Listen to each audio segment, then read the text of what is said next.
Bien, mis amados hermanos, muy buenos días. Tiempo de estudio bíblico devocional. Aquí estamos compartiendo el poder de la palabra viva, eficaz y penetrante. Recuerden nuestro lema: amar la palabra, aprender la palabra y vivir la palabra. Su hermano pastor Roberto Alfaro les saluda y una excelente bienvenida, una cordial bienvenida para que compartamos hoy en el libro de Éxodo, en este tema precioso, extraordinario, en la vida de Moisés, Aarón y todo el pueblo de Israel.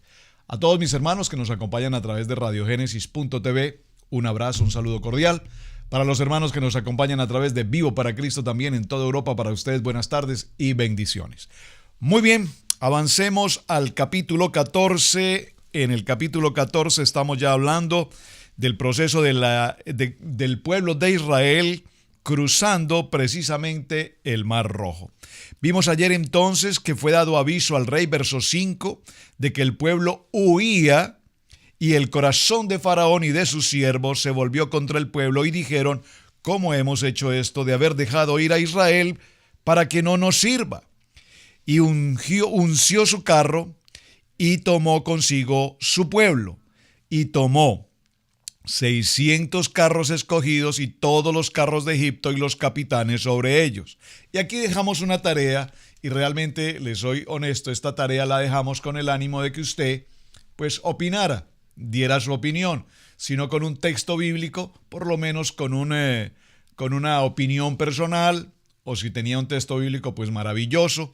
Pero yo quiero concluirlo, sí, con un texto. Siempre es importante que haya un texto en la palabra que nos confirme qué pasó. A ver, algunas de las respuestas que me llegaron fueron que el faraón tenía una reserva de caballos en sus establos. Sin embargo, recordemos que cuando llegamos a las plagas nos indicó de que todo animal había muerto. Número 1, no solamente nos mencionó caballos, habló de camellos, burros, ovejas, vacas. Interesante. Otra respuesta que me dejó bien inquieto fue que posiblemente esos caballos pertenecían al mismo pueblo hebreo, porque recuerden que en las tierras de Gosén no hubo esa muerte de los animales. Buena respuesta. Muy buena respuesta a propósito. Muy interesante.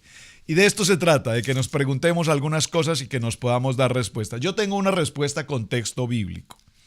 En el capítulo 9 de Éxodo, en el verso 20, aquí hay una respuesta muy interesante a propósito de este tema. Dice: de los siervos de Faraón, el que tuvo temor de la palabra de Yahweh, hizo huir sus criados y su ganado a casa. Subráyelo, por favor. Esto nos indica que dentro del pueblo de Egipto, dentro de las gentes del pueblo de Egipto, por supuesto había un número de personas que ya entendían, evidentemente con mucha razón, de que lo que Moisés anunciaba evidentemente se cumplía.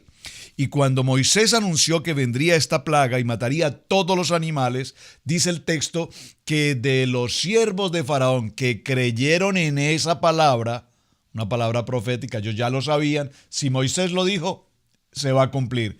Así es que ellos tomaron prevención, se guardaron en sus casas y junto con ellos, dice el texto, guardaron sus animales. Podríamos decir entonces que esta era una reserva que tenía evidentemente el pueblo Egipto, obviamente todo bajo la dirección o el cuidado o al servicio del faraón.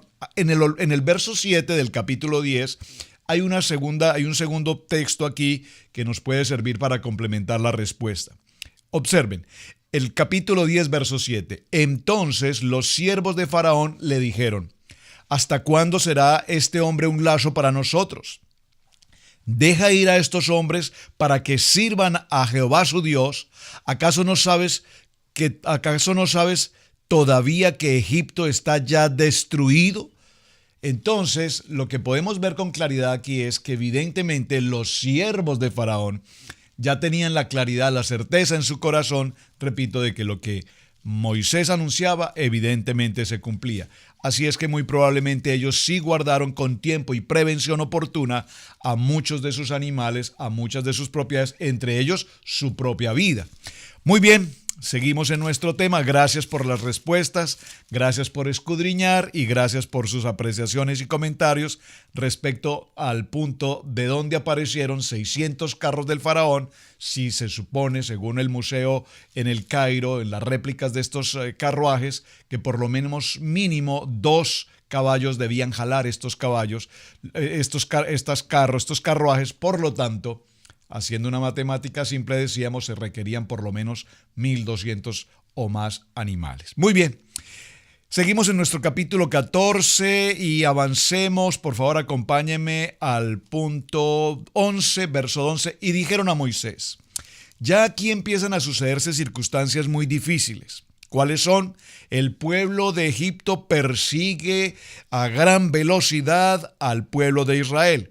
Cuando Faraón se hubo acercado a los hijos de Israel, alzaron sus ojos, y he aquí que los egipcios venían tras ellos, por lo que los hijos de Israel temieron en gran manera y clamaron a Jehová.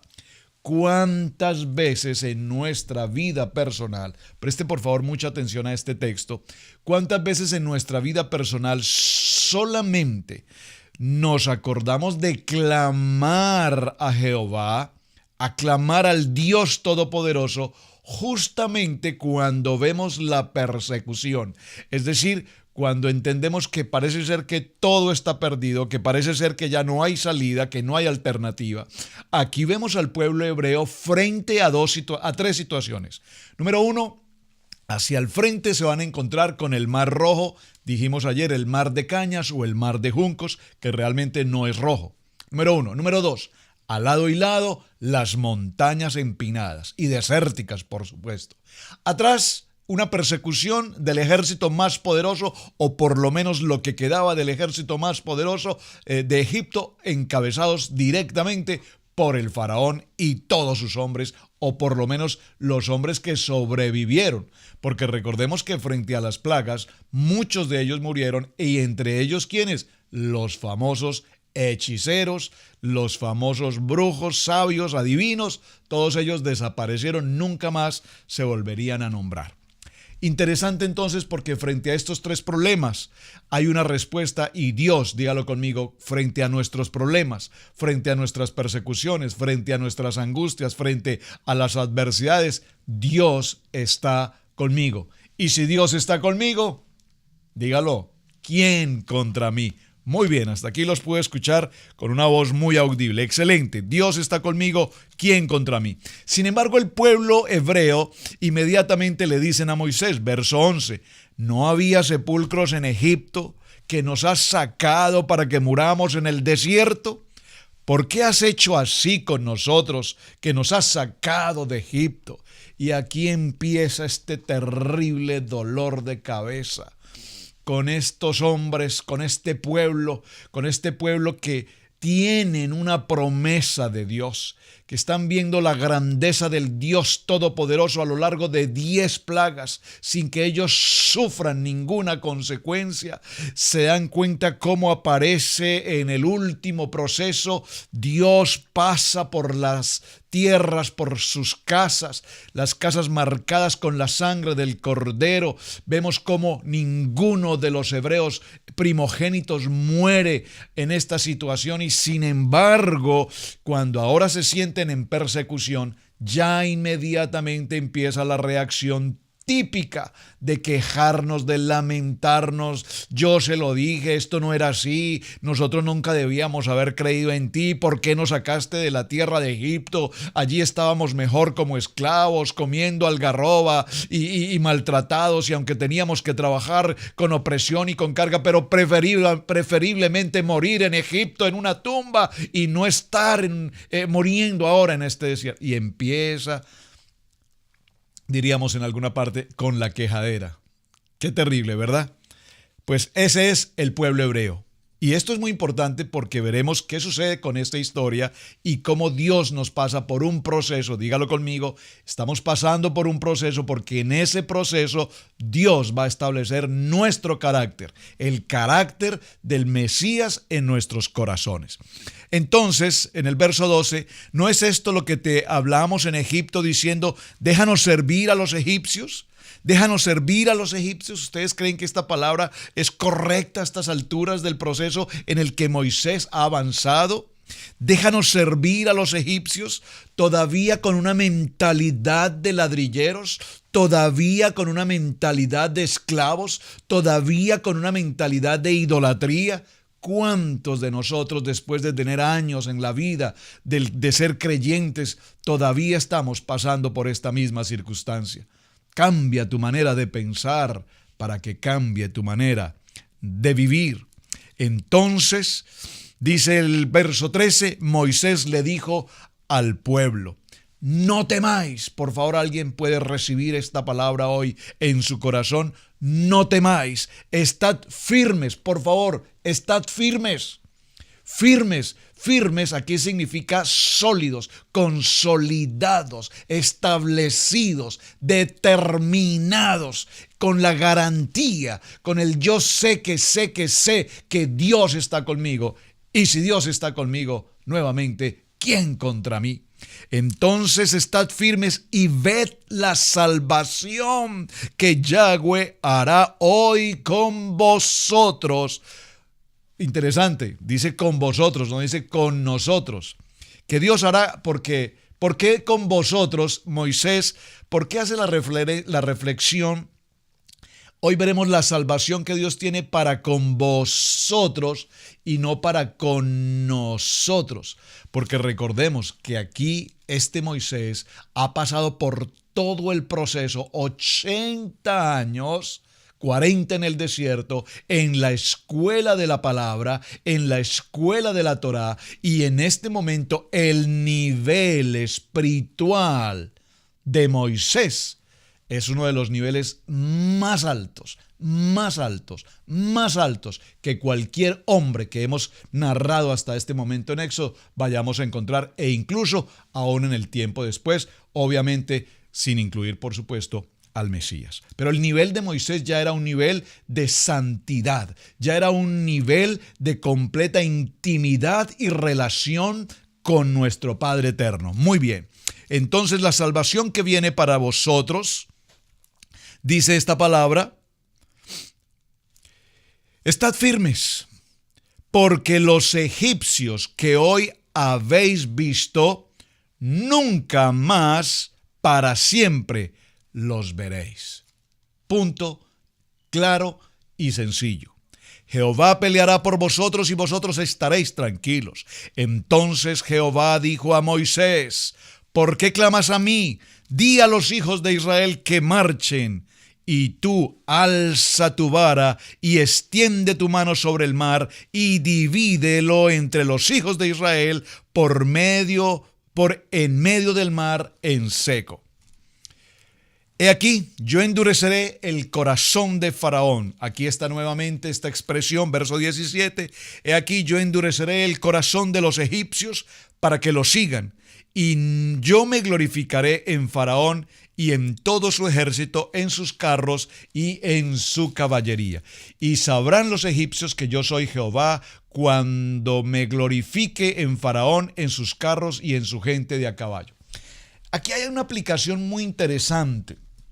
Sigue siendo el trabajo de Dios endurecer el corazón de Faraón. Es decir, que para que toda esta historia que estamos narrando hoy tenga un tiempo, una respuesta, para que podamos entender todo lo que está pasando y lo que va a suceder, era necesario tener a un personaje. como el faraón. Es decir, de alguna manera Dios permite que Faraón tenga este corazón endurecido. Si me permiten usar comillas las palabras necio, es decir, sin Dios. Un hombre terco, un hombre con un conflicto absoluto, pero era necesario y Dios endurece su corazón para que precisamente en todo este endurecimiento de su corazón, Dios se glorifique, no solamente para los egipcios, sino que se glorifique en particular para su pueblo amado, su primogénito. Es muy interesante que Dios tenga que pasar este proceso y dice, endureceré el corazón de los egipcios para que lo sigan y yo me glorificaré allí. Verso 19, estoy en el capítulo 14 y subraye por favor, y el ángel de Dios que iba delante del campamento de Israel se apartó e iba en pos de ellos, y asimismo la columna de nube iba delante de ellos, se apartó y se puso a espaldas. Este verso 19 es extraordinariamente importante. Aquí observamos la expresión el ángel de Dios. Ya el ángel de Dios lo vimos en la zarza ardiente. Recordemos, ¿qué dice la zarza? Dice que Moisés vio la zarza que ardía y no se consumía. Y el ángel de Dios le habló y le dijo, retira tu calzado. ¿Recuerdan esa historia? El ángel de Dios le dice, yo soy el gran yo soy. Allí vimos el Dios omnipotente, el Dios omnipresente, el Dios todopoderoso se presenta como Moisés. Recordemos que con Abraham, Isaac y Jacob se presentó el Shaddai, el Dios de la promesa. Yo les prometo a ustedes que su pueblo saldrá en victoria, pasarán por un tiempo de esclavitud, pero finalmente recuperarán o recibirán la promesa de la tierra que yo os he entregado. Ahora a Moisés se presenta el gran yo soy, el Dios todopoderoso. Y la Biblia aquí nos lo presenta como el ángel de Dios. Es decir, que cuando nos habla de esta nube que cubre durante el día y la columna de fuego durante la noche, nos habla del ángel de Dios. Dígalo conmigo, Hashem, el Dios todopoderoso. Iba delante de ellos, en principio guiándolos, dirigiéndolos, por favor, guiándolos. Hay una guía, hay una dirección, hay un camino. Yo soy el camino. ¿Quién es el camino? Yo soy el camino. Yeshua, yo soy el camino. Los estoy guiando. Pero dice que se apartó y se puso a espaldas de todo este pueblo e iba entre el campamento de los egipcios y el campamento de Israel, y era nube y tinieblas para aquellos, y alumbraba a Israel de noche, y en toda la noche nunca se acercaron los unos a los otros. Y extendió Moisés su mano sobre el mar. Vamos a dejar el punto 21 allí. Quiero evaluar un poco el verso 20. Extraordinario este verso 20. Maravilloso este verso 20. Apasionante el verso 20. ¿Por qué?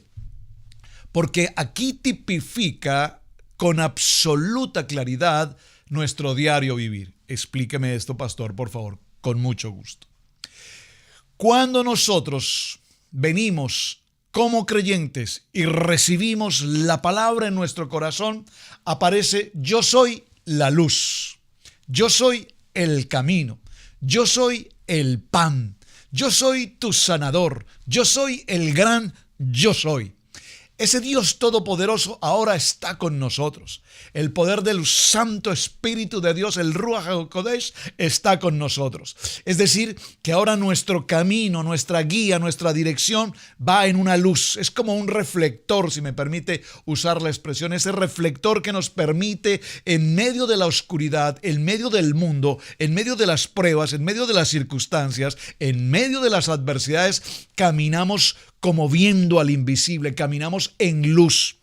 Pero cuando nuestros enemigos nos siguen, dice la palabra que cuando vienen esos enemigos a atacarnos, a robarnos la bendición, a causarnos mal, cualquier tipo de mal que sea, dice la palabra que el ángel de Dios, la columna, va a la parte posterior, es decir, se hace mi guardaespaldas, si me permiten usar esta expresión con respeto para mi ejemplo, se hace a mi espalda y me protege protege del alcance de mis enemigos, es decir, que mientras ilumina mi camino hacia el frente, hacia donde voy, en el enfoque al cual Dios me lleva, a mis enemigos les ocasiona oscuridad. Es decir, que el ángel de Dios, el gran yo soy, el Dios todopoderoso, es luz para el creyente y se hace oscuridad para nuestros enemigos. Por favor, esto recíbelo en tu corazón,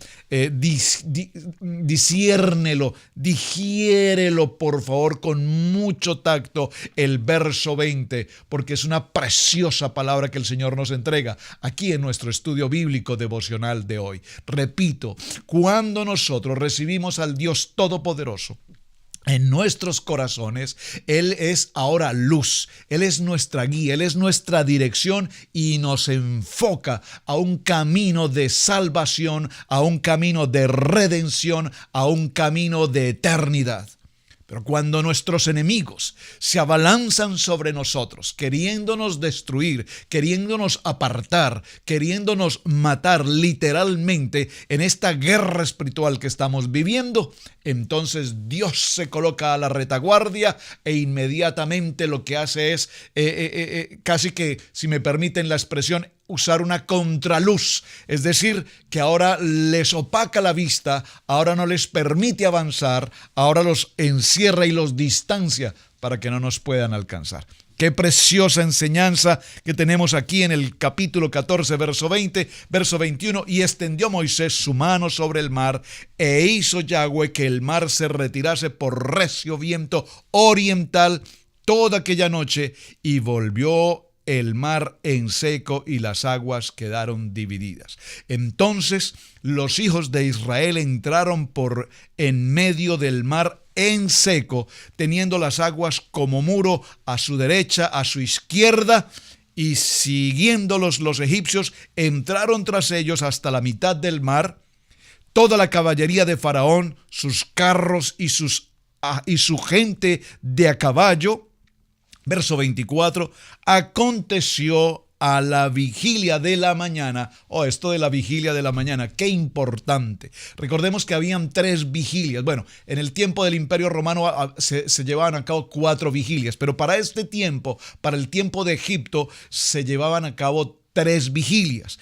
Este dice, aconteció a la vigilia de la mañana.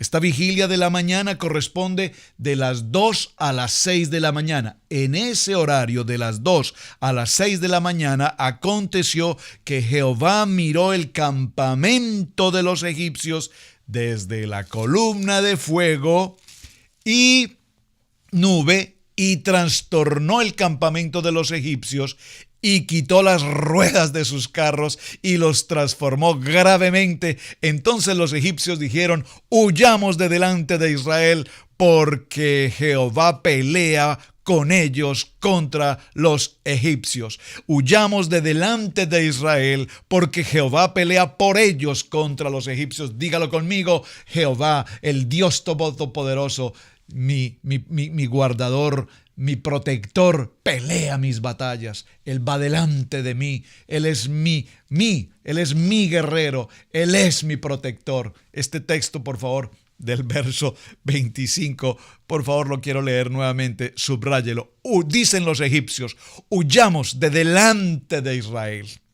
Todos tus enemigos huirán de delante de ti. Recibe esa palabra. Alguien que te está calumniando, criticando, difamando, alguien que quiere que no avances en tu hogar, en tu familia, en tu economía, en tu trabajo, en tu universidad, en tu relación de pareja, en tu noviazgo, en tu vida profesional. ¿En qué área de tu vida hay enemigos que vienen a robarte la bendición y el propósito de Dios? Este es un muy buen momento para que lo digas de lo profundo de tu corazón. Todos los enemigos que vengan contra mí deberán huir, porque Yahweh pelea conmigo a mi favor contra todos aquellos egipcios, contra todo aquel faraón que me persigue, contra aquel, recordemos que faraón tipifica a Satanás. Estoy muy emocionado, ¿verdad? Perdónenme, pero es que esto es algo extraordinario. Y Jehová dijo a Moisés, extiende tu mano sobre el mar. Bueno, no quiero pasar al verso 26 aún. Permítame, aún algo nos queda en el verso 25. Dice, y quitó las ruedas de sus carros.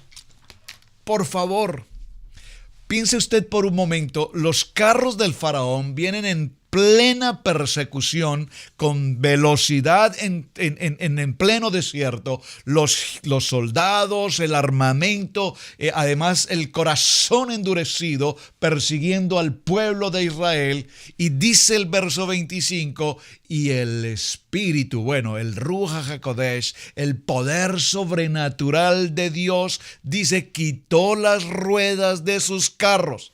¿Cómo quitó las ruedas de sus carros? ¿Puede usted pensar por un momento cuán grande es Dios, que de una manera sobrenatural viene hasta los carros de Faraón, desarma, yo no sé con qué llaves, de qué manera, pero desarma las ruedas para que salgan de los carruajes, desarma los carros de Faraón y los trastornó gravemente?